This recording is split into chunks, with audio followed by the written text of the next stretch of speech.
नमस्कार। कहानी कलश में आपका हार्दिक अभिनंदन है। आज मैं आपके लिए कबीर की साखियों के आधार पर बहुविकल्पीय प्रश्न एवं कॉम्पिटेंसी आधारित प्रश्नों के उत्तर लेकर हाजिर हूँ। ये कबीर की साखियाँ कक्षा 10वीं के लिए है। सीबीएसई बोर्ड की परीक्षा में इससे बहुविकल्पीय प्रश्न पूछे जा सकते हैं या दीर्घ उत्तरीय जो 3 अंक के प्रश्न होंगे उसके आधार पर प्रश्न पूछे जा सकते हैं। तो आइए सबसे पहले हम कबीर की साखियों के आधार पर बहुविकल्पीय प्रश्न एवं कॉम्पिटेंसी आधारित प्रश्न, जिसे हम उच्च चिंतन क्षमताओं पर आधारित कह सकते हैं, प्रश्न करते हैं और उसके उत्तर करते हैं। आज हम कबीर की साखियों के आधार पर बहुविकल्पीय प्रश्नोत्तर एवं कॉम्पिटेंसी आधारित प्रश्नोत्तर करेंगे। कॉम्पिटेंसी आधारित प्रश्नोत्तर एवं उच्च चिंतन क्षमता पर आधारित प्रश्न होंगे। तो सबसे पहले बहुविकल्पीय प्रश्नोत्तर करते हैं और बहुविकल्पीय प्रश्नोत्तर के लिए सबसे पहले ये 2 साखियां हैं। ऐसी वाणी बोलिए मन का आपा खोय, अपना तन शीतल करे औरों को सुख होय। कस्तूरी कुंडली बसे मृग ढूंढे बन माही, ऐसे घटी घटी राम है दुनिया देखे नाही। पहला प्रश्न है, कवि के अनुसार भगवान कहाँ बसते हैं? क, हर मनुष्य के भीतर। ख, मंदिर मस्जिद आदि में। ग, घट घट में। घ, क तथा ग दोनों सही है। तो उत्तर होगा घ। क तथा ग दोनों सही है। क्यों सही है? इसलिए सही है क्योंकि मनुष्य के भीतर ईश्वर का निवास होता है और ईश्वर कण कण में व्याप्त है, हर कण में घट घट में व्याप्त है, इसलिए उत्तर घ सही है। अगला प्रश्न है, कस्तूरी कहाँ छिपी होती है? तो दूर के जंगल में, मृग की नाभि में, मृग के रहने के स्थान पर, मृग के मस्तक में। तो उत्तर है मृग की नाभि में। अगला प्रश्न है, मन का आपा का अर्थ है मन का नियंत्रण, मन में विद्यमान अहंकार की भावना, प्रेम स्नेह करुणा आदि भाव, अपना मन। तो उत्तर है मन में विद्यमान अहंकार की भावना। बच्चे ध्यान दीजिए, चाहे बहुविकल्पीय प्रश्न हो या चाहे कॉम्पिटेंसी आधारित प्रश्न हो, डायरेक्ट प्रश्न नहीं आएंगे। जैसे प्रश्न यहाँ दिया हुआ है इसी तरह से बहुविकल्पीय प्रश्न होंगे, बोर्ड में भी होंगे और आपके प्री बोर्ड या कॉमन प्री बोर्ड जो होगा दोनों में इसी तरह के प्रश्न पूछे जाएंगे। अगला प्रश्न है, कवि के अनुसार कैसी वाणी बोलनी चाहिए? ऐसी मधुर वाणी जो केवल स्वयं को सुख की अनुभूति कराए, ऐसी मधुर वाणी जो दूसरों को प्रसन्नता प्रदान करे, ऐसी मधुर वाणी जो दूसरों को तो प्रसन्न करे साथ ही साथ खुद को भी सुख की अनुभूति कराए। और घ जो है केवल मधुर वाणी बोलनी चाहिए। तो उत्तर है ऐसी मधुर वाणी जो दूसरों को तो प्रसन्न करे साथ ही साथ खुद को भी सुख की अनुभूति कराए। अगला प्रश्न है, तन शीतल से क्या अभिप्राय है? ठंडा शरीर, अलौकिक आनंद, शरीर ठंड से बेचैन है, तन की शीतलता। तो उत्तर है अलौकिक आनंद। अगला प्रश्न है और अगली साखी है, जब मैं था तब हरि नहीं, अब हरि है मैं नाही, सब अंधियारा मिट गया जब दीपक देखा माही। तो प्रश्न है, दीपक किसका प्रतीक है?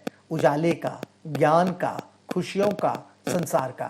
तो उत्तर है ज्ञान का प्रतीक है। अगला प्रश्न है, कवि को ईश्वर के दर्शन होने का क्या आभास हुआ? कैसे आभास हुआ?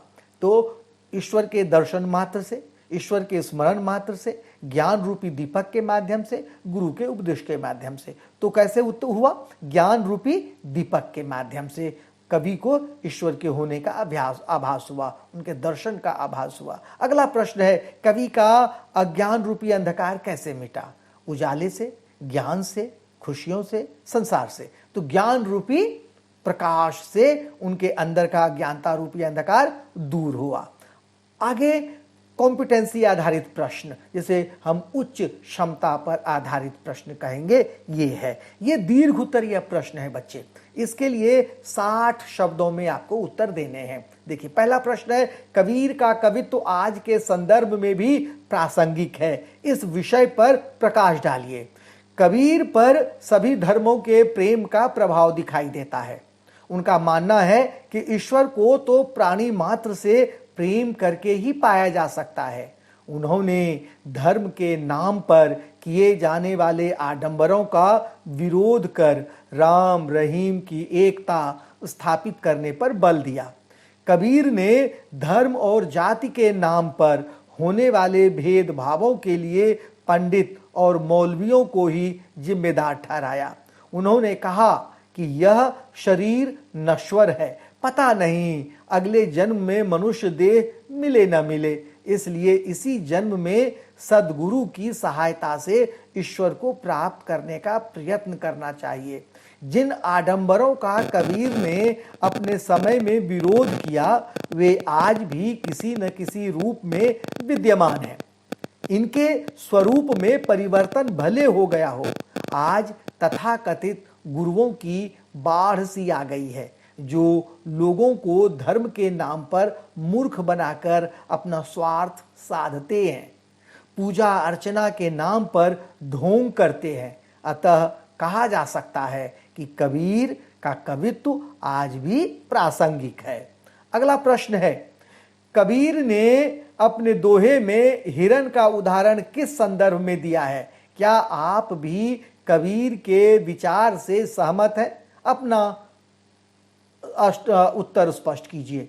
देखिए, कबीर का कहना है कि जिस प्रकार कस्तूरी मृग की नाभि में ही होता है, लेकिन अज्ञानतावश वह इसे पाने के लिए वन में भटकता रहता है, ठीक उसी प्रकार ईश्वर का निवास भी मनुष्य के हृदय में ही है, लेकिन मनुष्य को इसका ज्ञान नहीं होने के कारण वह ईश्वर को अन्यत्र खोजता फिरता है। अपने कथन की सटीक पुष्टि के लिए ही कबीर ने ईश्वर के संदर्भ में कस्तूरी मृग का उदाहरण दिया है। हाँ, मैं कबीर की इस बात से, कबीर के इस विचार में पूर्ण रूपेण सहमत हूँ, क्योंकि हम सभी प्राणी परमात्मा का एक अंग है या अंश है, जो हमारे भीतर ही विद्यमान है।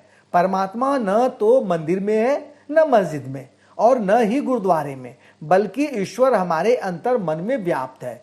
परंतु हम परमात्मा को मंदिर मस्जिद में ढूंढते फिरते हैं और अंत में निराशा हाथ लगती है।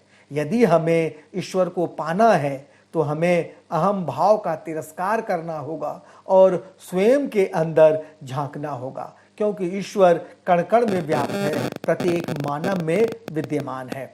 अगला प्रश्न देखते हैं। कबीर ने अपने दोहे में निंदक को समीप रखने की सलाह दी है। क्या आप भी अपने निंदक को पसंद करते हैं?